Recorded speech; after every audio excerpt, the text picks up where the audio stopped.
नमस्कार प्रशिक्षुओं, आपका बहुत बहुत स्वागत है आपके अपने करेंट हेवन के यूट्यूब चैनल पर। सभी प्रशिक्षुओं से एक रिक्वेस्ट होगा कि लास्ट तक बने रहेंगे। जिन मुद्दों पर बात करने वाले साथी, पहली बात है प्रत्यावेदन दोबारा कब जमा होगा। सारे प्रशिक्षुओं को, जिनका 2 सेमेस्टर में बैक है और जिनका 1 सेमेस्टर में 3 बार बैक है, उनका भी। और वैसे प्रशिक्षु क्या मतलब कि शिक्षक भर्ती में एलिजिबिलिटी क्या है। शिक्षक भर्ती, अगर प्राथमिक शिक्षक भर्ती आ जाती है तो क्या एलिजिबिलिटी है, इसके रिकॉर्डिंग बहुत सारे बच्चों ने मैसेज किया हुआ है। तो आप लोग लास्ट तक बने रहेंगे, आप सभी को हम सूचना देंगे, ठीक है भाई।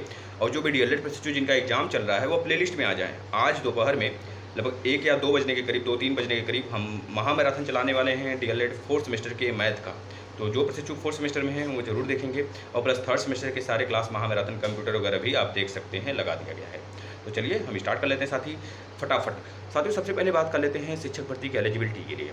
देखिए, शिक्षक भर्ती में एलिजिबिलिटी जो मांगता है साथी, पहली बात है यूपी टेट और सी टेट, दोनों में से कोई एक क्लियर होना चाहिए उत्तर प्रदेश में। और दूसरी तरफ अगर बात किया जाए साथी, आपका जो डीएलएड हो या बीएड हो, वो भी पूरी तरीके से कंप्लीट होने चाहिए। अगर डीएलएड या बीएड किए हैं आप, अगर यूपी टेट सी टेट में से कोई भी प्राथमिक वाला अगर आपने बीट किया हुआ है तब तो आप एलिजिबल होते हैं। लेकिन खैर, अगर जो बच्चे ऐसे हैं जो डीएलएड और बीएड में सेकंड सेमेस्टर में बैक है उनका, या फिर सेकंड सेमेस्टर किसी भी तरह प्रोसेस में है, तो उनका यूपी टेट या फिर सी टेट वैलिड ही नहीं माना जाएगा। तो ऐसे में वो शिक्षक भर्ती में नहीं बैठ सकते। लेकिन कुछ प्रशिक्षु ऐसे भी हैं जिनका सेकंड सेमेस्टर तो क्लियर है लेकिन 3rd और 4th में बैक है। तो ऐसे भी प्रशिक्षु ये पूछ सकते हैं कि सर, क्या मेरा यूपी टेट सी टेट हमने क्लियर किया है तो क्या शिक्षक भर्ती में बैठ सकते हैं।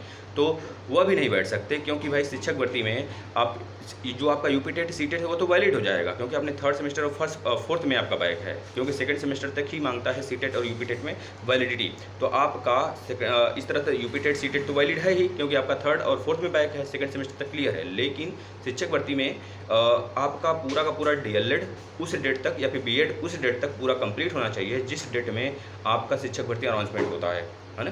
मान लीजिए 1 घंटे पहले भी अगर आपका डीएलएड और बीएड कंप्लीट होता है तो ऐसा तो संभव नहीं है, लेकिन अगर ऐसा भी हो जाता है तो अब भी आप वैलिड माने जाएंगे, क्योंकि उसमें सारे आंकड़े और सारे चीज़ों को वहाँ पे फिलअप करना होता है। तो ऐसे में आप एलिजिबल नहीं होंगे। अगर आपका 3rd सेमेस्टर या 4th सेमेस्टर में बैक है और आपका UP TET C TET clear है, वो तो वैलिड होगा, लेकिन शिक्षक भर्ती के लिए आप पात्र नहीं माने जाएंगे।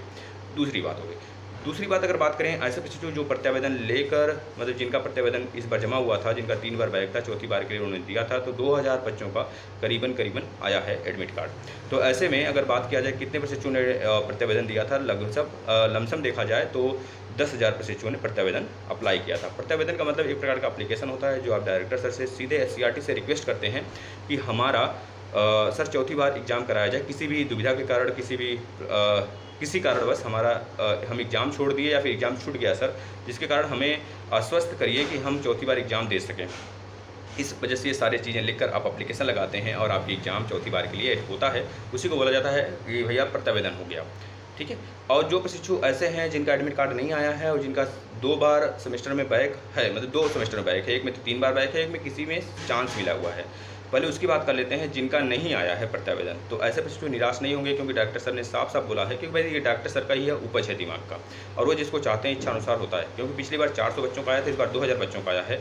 इसका मतलब साफ साफ जाहिर होता है कि डॉक्टर सर जरूर एक्टिव हैं आपको लेकर, आप सभी को लेकर। जिनका चौथी बार के लिए एग्ज़ाम मतलब 3 बार बैक है, वो जरूर एक्टिव हैं और सभी को धीरे धीरे वह कवर कर लेंगे। थोड़ा सा टाइम भले लग रहा है उनके, आपको थोड़ा सा, जैसे ये पेपर हो जाता है 11 मई के बाद, तो आप 12, 13, 14 मई, मतलब कि मई या फिर मई जून तक आप अपने प्रत्यावेदन जमा कर दें। और एससीईआरटी पर जमा करने के बाद आप चले नहीं आएँ, आप जाएँ एससीईआरटी पे 2 से 3 बार जाएँ। अगर फिर से प्रत्यावेदन मांगते हैं तो फिर से प्रत्यावेदन दीजिए, जिससे कि उनको यह लग जाए कि हाँ बच्चे परेशान हैं। अगर बच्चे परेशान नहीं हैं, अगर आप लोग नहीं जाओगे तो साफ साफ समझेंगे बच्चे परेशान नहीं हैं, तो ऐसे में आपके एडमिट कार्ड दोबारा जो अक्टूबर नवंबर में एग्जाम होगा उसमें नहीं रिलीज होगा, नहीं जारी होगा। तो इस प्रकार से आप उनको प्रेशर किए रहें, आप जाते रहें एससीईआरटी 2 से 3 बार जाते रहें जब तक एग्जाम नहीं हो जाता है। तो आपके अक्टूबर और नवंबर में एग्जाम हो जाएंगे। और जिनका चौथी बार मतलब ये नहीं आया है एडमिट कार्ड, उनके लिए कोई दुविधा नहीं है, उनका एग्जाम होगा। ऐसे प्रशिक्षु परेशान न हो कि हमारा सर डीएलएड क्या होगा, रद्द होगा कि नहीं होगा। तो ऐसे में आप लोग को जाना पड़ेगा और आप जाते रहिए, आपके एग्जाम होंगे। और जिनका 2 सेमेस्टर में बैक है, मतलब एक में 3 बार एक में किसी में उनको चांस है, तो ऐसे प्रशिक्षु भी जाएंगे एससीईआरटी, वो रिक्वेस्ट करेंगे पहले कि भाई सर हमारा पहले उसमें तो एग्जाम ले लिया जाए, उसके लिए एडमिट कार्ड रिलीज किया जाए जिसमें हमें चांस मिला हुआ है। फिर उसके बाद हम आपकी गाइडलाइंस को फुल करेंगे, फिर उसके बाद हम हमें चौथी बार के लिए प्रत्यावेदन हम अप्लाई करेंगे, तो आप हमारा भी एग्जाम करा सकते हैं। तो ऐसी बातें नहीं साथी, अगर आपको ये सेशन समझ में आया हो तो इसे शेयर करेंगे। देखिए, सबसे बड़ी चीज़ होती है संख्या बल। आपको एक ही प्लेटफॉर्म पे सारे classes UP TET, C TET और प्लस दी अलर्ट के और प्लस अपडेट सारी चीज़ें दी जाती हैं। तो आपका भी कर्तव्य बनता है कि अपने आस पड़ोस, पास पड़ोस जितने भी लोग हैं, साथी, सगे संबंधी, सबको इससे जोड़ा जाए, जिससे कि रीचमेंट बढ़े और भी प्रशिक्षु इससे जुड़कर अपने एक तरह से जो उनके मन में दुविधा है वह पूरी हो सकें। क्योंकि पिछली बार बहुत सारे प्रशिक्षु आए थे सर इस तरह के कि सर हमें बहुत लेट प्लेटफॉर्म के बारे में पता चला। तो इस बार ऐसा ना हो, आप लोग शेयर करें, अपने भाइयों की मदद करें, जितना मदद कर सकते मदद करें, स्टेटस लगाएं मोबाइल पे और हर जगह फेसबुक, व्हाट्सअप, ट्विटर, मतलब जहाँ पे भी आप जुड़े हैं, प्लीज़ आपसे रिक्वेस्ट है शेयर करेंगे। धन्यवाद।